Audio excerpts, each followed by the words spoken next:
എപ്പിസോഡിന്റെ തുടക്കത്തിൽ തന്നെ കാണിക്കുന്നത് നമ്മുടെ ആണെങ്കിൽ ജീരോ പറഞ്ഞിട്ട് അവന്റെ പെയിന്റിങ് കാണാൻ വേണ്ടിയിട്ട് കൃത്യസമയത്ത് തന്നെ അങ്ങോട്ട് വന്നേക്കാണ്. എന്തേ നീ എന്റെ പെയിന്റിംഗ് എല്ലാം വരച്ച് കംപ്ലീറ്റ് ആക്കിയെന്ന് ചോദിക്കുമ്പോഴേക്കും ജീര വേറൊരു കാര്യം ആലോചിക്കുന്നുണ്ട്. അതായത് നമ്മുടെ കോയിന്റെയും ഭീമിന്റെയും ഫോട്ടോസ് ഫ്രണ്ടിനെ കാണിക്കുന്നുണ്ട്. ഇതിലേതാണ് ഇഷ്ടപ്പെട്ടെന്ന് ചോദിക്കുന്നുണ്ട്. ഇത് രണ്ടിലും രണ്ട് ഫീലിങ്സ് ആണ്. പക്ഷേ നീ ഒരു ആർട്ടിസ്റ്റ് ആയതുകൊണ്ട് തന്നെ നീ തന്നെയാണ് ഇതിലേതാണ് നിനക്ക് ഉചിതം, നിനക്ക് നന്നായിട്ട് ചേരുവാന്ന് നീ തന്നെ ആലോചിച്ച് ഒരു ആൻസർ കണ്ടുപിടിക്കാനാണ് അവള് പറയുന്നത്. അങ്ങനെ ഫോട്ടോ കാണിക്കാനായിട്ട് എപ്പോഴും ഒരു ഇരുന്ന് സംസാരിക്കുന്ന സ്ഥലത്ത് പോയിരിക്കുന്നുണ്ട്. പക്ഷേ നമ്മുടെ ഭീമിനോട് ജീര എടുത്തു പറയുന്നത് ഫോട്ടോസിന്റെ കാര്യമെല്ലാം നമുക്ക് ഫ്രണ്ട്സ് ആയിട്ട് തന്നെ ഇരുന്നാ പോരെ, അതായിരിക്കും നല്ലതെന്ന്. ഇത് കേൾക്കുന്ന അവനൊന്ന് ഷോക്ക് ആവുന്നുണ്ട്. കോവിന്റെ ഫോട്ടോ ഒന്ന് കാണിച്ചു തരാമോ എന്ന് വയ്ക്കുമ്പോഴേക്കും ന്യൂഡായിട്ടുള്ള അവൻ വരച്ച ആ പിക്ചർ കാണിച്ചു കൊടുക്കുന്നുണ്ട്. ഇതും കൂടി കാണുന്ന ഭീമാണെങ്കിൽ നന്നായിട്ട് അപ്സെറ്റ് ആവുകയാണ്. ഇതിനും ഭേദം നീ എന്നെ കാണിക്കാതെ ഇരുന്നാ മതി എന്ന് പറയുമ്പോഴേക്കും, അല്ല സോറി നിന്നെ ഹേർട്ടാക്കാൻ വേണ്ടിയിട്ടല്ല എന്ന് പറയുമ്പോഴേക്കും, നീ എന്നോട് സോറി ഒന്നും പറയണ്ട, എനിക്ക് ഏറ്റവും ദേഷ്യമുള്ളത് ആളുകൾ ഇങ്ങനെ തെറ്റ് ചെയ്തിട്ട് സോറി പറയുമ്പോഴാണ്. തിരിച്ചെന്ത് പറയണമെന്ന് അറിയാതെ അവിടുന്ന് ഭീമണീറ്റ് പോകുന്നുണ്ട്. പോകുന്ന വഴി ജീര പുറകെ ചെന്നിട്ട് ഈ പെയിന്റിങ് കൊണ്ടുപോകുന്നില്ല എന്ന് വയ്ക്കുമ്പോഴേക്കും, ഇത് വാങ്ങിക്കാനുള്ള പൈസ ഇപ്പൊ എൻ്റെ കയ്യിലില്ല എന്ന് പറയുമ്പോൾ, അതിന് ഇത് ഞാൻ നിനക്ക് വിൽക്കുന്നില്ല, ഞാനിത് നിനക്ക് ഫ്രണ്ട്ലി ആയിട്ടാണ് തരുന്നതെന്ന് പറഞ്ഞിട്ട് അവനത് കൊടുക്കുന്നുണ്ട്. ജീരയാണെങ്കിൽ തന്റെ വീട്ടിലേക്ക് ഒരു റോസ് ലില്ലി ചെടിയൊക്കെ ആയിട്ടാണ് വന്നേക്കുന്നത്. ചെടി വെച്ചതിന്റെ ഉദ്ദേശം വേറൊന്നല്ല, ഞാനൊരു ബാസ്റ്റേഡ് അല്ലെന്ന് എന്നെ തന്നെ നീ അടുക്ക് ഓർമ്മിപ്പിക്കണം. അങ്ങനെ നമ്മുടെ ഭീമു കൊടുത്ത ഒരു പ്ലേ ലിസ്റ്റും അവൻ അവിടെ വെക്കുന്നുണ്ട്. പെട്ടെന്ന് എന്നെ കോവിനെ വിളിച്ചിട്ട് ചോദിക്കാണ്, നിനക്ക് എൻ്റെ അടുത്തേക്ക് വരാമോ? ഞാനിന്ന് ഒട്ടും ഓക്കെ അല്ല, അല്ലെങ്കിൽ ഒരു കാര്യം ചെയ്യാം, ഞാൻ അങ്ങോട്ടേക്ക് വരട്ടെ എന്ന് ചോദിക്കുന്നുണ്ട്. ആണെങ്കിൽ ഈ സമയം അവന്റെ കമ്പ്യൂട്ടർ ഡെവലപ്മെന്റ് സാധനങ്ങളെല്ലാം കംപ്ലീറ്റ് ചെയ്തുകൊണ്ടിരിക്കുകയായിരിക്കും. പക്ഷേ നീ വിഷമിക്കണ്ട, ഞാൻ അങ്ങോട്ടേക്ക് വന്നേക്കാന്ന് പറയുന്നുണ്ട്. ജീര പാട്ടും കേട്ട് അവന്റെ ബാൽക്കണി കിടക്കുമ്പോഴാണ് കോള് വരുന്നത്. നീ ഒന്ന് എണീറ്റ് താഴത്തേക്ക് നോക്കാമോന്ന്. താഴത്താണെങ്കിൽ ഭയങ്കര സ്റ്റൈലിഷ് ആയിട്ടാണ് നമ്മുടെ കോ നിൽക്കുന്നത്. നീ എന്തിനാ അവിടെ തന്നെ ഇങ്ങനെ പോസ്റ്റ് ചെയ്ത് നിൽക്കുന്നത്? പൊക്കത്തേക്ക് കയറി വരാൻ പാടില്ലേ എന്നാണ് ജീര ചോദിക്കുന്നത്. പൊക്കത്ത് വന്നിരുന്ന നമ്മുടെ കോയാണെങ്കിൽ ഒന്നും മിണ്ടാതെ ജീരേനെ എടുത്തോണ്ട് ബെഡിലേക്ക് പോവാണ്. ഇവര് റൊമാൻസ് എന്നൊരു ക്യൂട്ടാണല്ലേ, എനിക്കത് ഭയങ്കര ഇഷ്ടമാണ്. ജീരക്കാണെങ്കിൽ ഭീമിനെ ഇഷ്ടപ്പെട്ടപ്പോ ഞാൻ പ്രാർത്ഥിച്ചത് അവരെങ്ങനെയെങ്കിലും ബ്രേക്കപ്പ് ആയിട്ട് ഇവര് സെറ്റ് ആവാൻ വേണ്ടിയിട്ടായിരുന്നു. അങ്ങനെ ഇവന്മാരാണെങ്കിൽ ബെഡിൽ കിടന്ന് സംസാരിക്കാണ്. എൻ്റെ പെയിന്റിങ്ങിന്റെ കാര്യമൊക്കെ എന്തായി, നീ അത് കംപ്ലീറ്റ് ചെയ്തോന്ന് വയ്ക്കുന്നുണ്ട്. അത് ഞാൻ കംപ്ലീറ്റ് ചെയ്തു, നിനക്ക് കാണിച്ചു തരാമെന്ന് പറയുന്നുണ്ട്. പക്ഷെ പെയിന്റിങ് കൊണ്ടേ കൊടുക്കുമ്പോൾ തുറന്നു പോലും നോക്കാതെ എത്ര രൂപയാണെന്ന് ചോദിക്കുന്നുണ്ട്. നീ എപ്പോഴും തരുന്ന പൈസ തന്നാൽ മതി, പക്ഷെ അത് വർത്താണോ, നിന്റെ പെയിന്റിങ്ങിന് ഓരോരോ എഫക്റ്റ് ഇല്ലേന്ന് ചോദിച്ചിട്ട് എൻ്റെ ഫോട്ടോ ഒന്ന് എടുക്കാമോ? അന്ന് ചെയ്ത ആ പെയിന്റിങ് പോലെ തന്നെ ഞാനിവിടെ പോസ് ചെയ്യാം, നീ എന്നിട്ട് അത് ഒന്ന് ഫോട്ടോ എടുത്തു തന്നെ ഒന്ന് പറയുന്നുണ്ട്. ജീരയാണെങ്കിൽ അത് ഫോട്ടോസും കാര്യങ്ങളൊക്കെ എടുത്തു കൊടുക്കുന്നുണ്ട്. അതല്ല നിന്റെ ബാൽക്കണിയിൽ ഈ പുതിയ ചെടി ഏതാന്ന് ചോദിക്കുമ്പോഴേക്കും, ഇത് ഒരു ആർട്ടിസ്റ്റിന് മനസ്സിലാവുന്ന ചെടിയാണ്. ഇത് സ്വന്തമായിട്ട് ബ്ലൂം ചെയ്യും, മറ്റുള്ളവരെ ബ്ലൂം ചെയ്യാൻ ഹെൽപ്പ് ചെയ്യാൻ സഹായിക്കും. ഇവന്റെ ഫോട്ടോസിൽ മിക്കതും വരക്കുന്നത് ഇതേ ഫ്ലവേഴ്സ് ആണ്. നമ്മുടെ കോയിലെ ഫോട്ടോ ആദ്യം വരച്ചപ്പോഴും അതിലുള്ളത് ഈ ഫ്ലവറാണ്. ഇതിന് കുറെ സൺലൈറ്റ് വേണമെന്ന് പറയുമ്പോഴേക്കും, എന്നാ നീ എൻ്റെ വീട്ടിട്ട് ഷിഫ്റ്റ് ആയിക്കോളാൻ പറഞ്ഞിട്ട് ഇൻഡയറക്റ്റ് ആയിട്ട് നമ്മുടെ ജീരയെ അങ്ങോട്ട് ഷിഫ്റ്റ് ചെയ്യിപ്പിച്ചേക്കാണ്. അവിടെ ചെല്ലുമ്പോഴേക്കും കുറെ ലീവ്സ് ഒക്കെ വാടിയത് കൊണ്ട് തന്നെ ജീര ആണെങ്കിൽ അതിന് കുറെ വെള്ളവും കാര്യങ്ങളൊക്കെ കൊടുക്കുന്നുണ്ട്.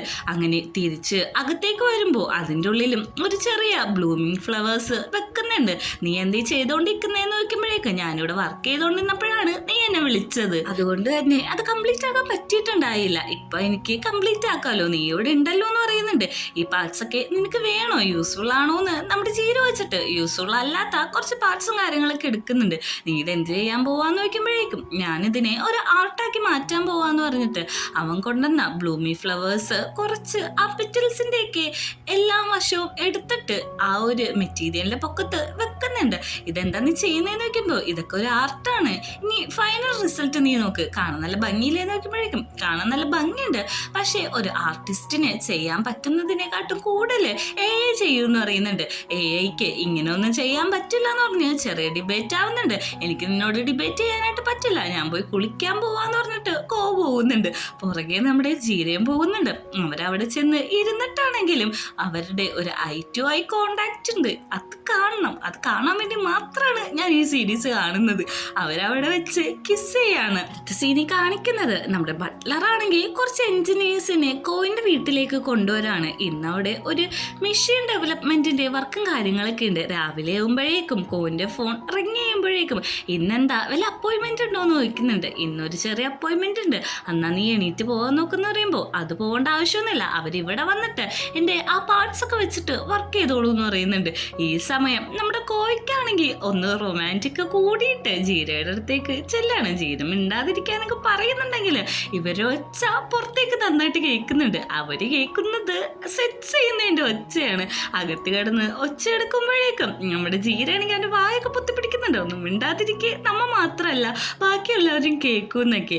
ഇതേ സമയം നമ്മുടെ പീമാണെങ്കിൽ ഡിപ്രഷൻ അടിച്ച് കിടക്കാണ്. എടാ നീ ഇങ്ങനെ ഡിപ്രഷൻ അടിച്ച് കിടന്നിട്ടൊന്നും കാര്യമില്ല, നീ എണീറ്റ് എനിക്കുന്നൊരു പരിപാടി ഉണ്ട്, അതിൽ നീ എന്തായാലും എൻ്റെ കൂടെ വരണം. കാരണം നീ എന്നെ സപ്പോർട്ട് ചെയ്യണമെന്ന് പറയുമ്പോഴേക്കും എനിക്കൊന്നും പറ്റത്തില്ല, നീ വേണമെങ്കിൽ ഒറ്റയ്ക്ക് പോകാൻ നോക്കാൻ പറഞ്ഞിട്ട് തിരിഞ്ഞെടുക്കുന്നുണ്ടെങ്കിലും കൂട്ടുകാരൻ അതിന് സമ്മതിക്കുന്നില്ല. ഇവന്മാർ രണ്ടുപേരും കൂടി പോയേക്കുന്നത് ഒരു ഷൂട്ടിനാണ്. അതായത് ഫ്രണ്ടിന് ഒരു ഷൂട്ടുണ്ട്. സീൻ വേറൊന്നുമല്ല, ഒരു ബ്രേക്കപ്പ് സീനാണ്.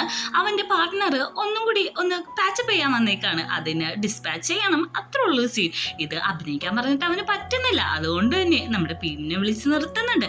എടാ ഞാൻ ജീരയായിട്ട് നീ സങ്കല്പിച്ചോ, എന്നിട്ട് നിന്റെ ഫീലിങ്സ് എന്താന്നൊക്കെ ഉള്ളത് നീ പറഞ്ഞോ, ഞാൻ നിന്നെ ഡിസ്പാച്ച് ചെയ്യാൻ നോക്കിക്കോളാന്ന് പറയുന്നുണ്ട്. ഭീമാണെങ്കിൽ കണ്ണടച്ചിട്ട് ഇത് ജീരയാന്നുള്ള രീതിയിൽ തന്നെ സംസാരിക്കുന്നുണ്ട്. എനിക്ക് നിന്നെ വിട്ടിട്ട് പോകാൻ പറ്റത്തില്ല, എന്നിട്ടിപ്പം നീ നിൽക്കണോന്നൊക്കെ പറഞ്ഞ് ഇമോഷണൽ ആയിട്ട് സംസാരിക്കുകയും നമ്മുടെ ഫ്രണ്ടിനെ ജീരയാന്നോർത്ത് കിസ് ചെയ്യുക പോലും ചെയ്യുന്നുണ്ട്.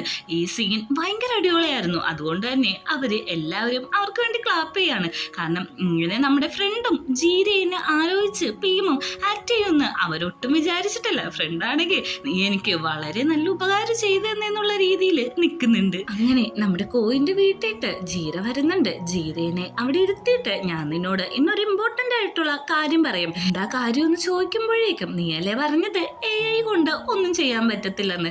നീ പിക്ചേഴ്സ് നോക്കിയിട്ട് നിന്റെ അഭിപ്രായം പറയണമെന്ന് പറഞ്ഞിട്ട് ആ പിക്ചേഴ്സ് കാണിച്ചു കൊടുക്കുന്നുണ്ട്. അതായത് വേറൊന്നുമല്ല, ഒന്നില് നമ്മുടെ കോകെടുക്കുന്ന പിക്ചറാണ്. അതായത് അവര് ബാൽക്കണി വെച്ചെടുത്ത അതേ ഫോട്ടോ. ഇത് കണ്ടിട്ട് നിനക്ക് എന്താ തോന്നുന്നതെന്ന് നോക്കുമ്പോഴേക്ക് ഇത് ഒരു മനുഷ്യൻ സുഖമായിട്ട് കിടന്നുറങ്ങുന്നു, അവന്റെ ചിന്തയില് ഇപ്പൊ ഒന്നുമില്ല. അടുത്ത ഫോട്ടോ കാണിക്കുമ്പോൾ കുറെ ബ്ലൂമീസ് ആയിട്ടുള്ള പിക്ചേഴ്സ് ആണ്. അതായത് ബ്ലൂം ആയിട്ടുള്ള ഫ്ലവേഴ്സ്, ആക്കാര്, അങ്ങനത്തെ രീതിയിൽ. അതിനെപ്പറ്റി നമ്മുടെ ജീര സംസാരിക്കുന്നുണ്ട്. നീയല്ലേ പറഞ്ഞത് AI-ക്ക് ഒന്നും ക്യാച്ച് ചെയ്യാൻ പറ്റില്ലെന്ന്.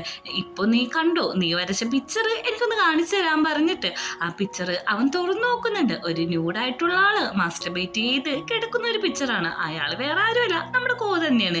ഇവൻ ഈ പറഞ്ഞത് വെച്ച് തന്നെ AI-യും സെയിം കാര്യം തന്നെയാണ് പ്രിന്റ് ചെയ്തേക്കുന്നത്. ഇത് കാണുന്ന നമ്മുടെ കോയിന് ഒത്തിരി സന്തോഷമാവുന്നുണ്ട്.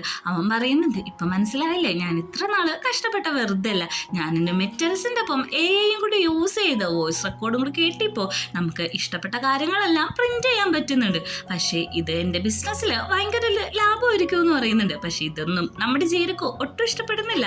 ഇതെന്റെ വർക്കിനെ അപമാനിച്ച പോലെയാണ്, നീ അത് ഒന്ന് ഡിലീറ്റ് ചെയ്ത് കളയാൻ പറയുന്നുണ്ട്. ഞാൻ എന്തിന് ഡിലീറ്റ് ചെയ്ത് കളയണം, ഇത് എൻ്റെ സൃഷ്ടിയല്ലേ എന്ന് നോക്കുമ്പോഴേക്ക് നീ ഇത് ഡിലീറ്റ് ചെയ്തേ പറ്റുള്ളൂ എന്ന് പറയണം. നമ്മുടെ എഗ്രിമെന്റിൽ ഇതില്ല എന്ന് പറയുമ്പോൾ ഓ അപ്പൊ ഇത് നിന്റെ ഒരു എഗ്രിമെന്റ് ആണോ, അങ്ങനെയാണെങ്കിൽ ഞാൻ ഈ ജോലി ക്വിറ്റ് ചെയ്യാണ്, നിന്റെ പുള്ള എല്ലാ കാര്യങ്ങളും ബ്രേക്കപ്പ് ചെയ്യാന്ന് പറഞ്ഞിട്ട് അവിടുന്ന് ജീര വഴക്കിട്ട് പോവാണ്. കോയിന് വിളിക്കണമെന്നുണ്ടെങ്കിലും അവനൊന്നും മിണ്ടാതെ വാതിക്കൽ തന്നെ നോക്കി നിൽക്കുന്നുണ്ട്.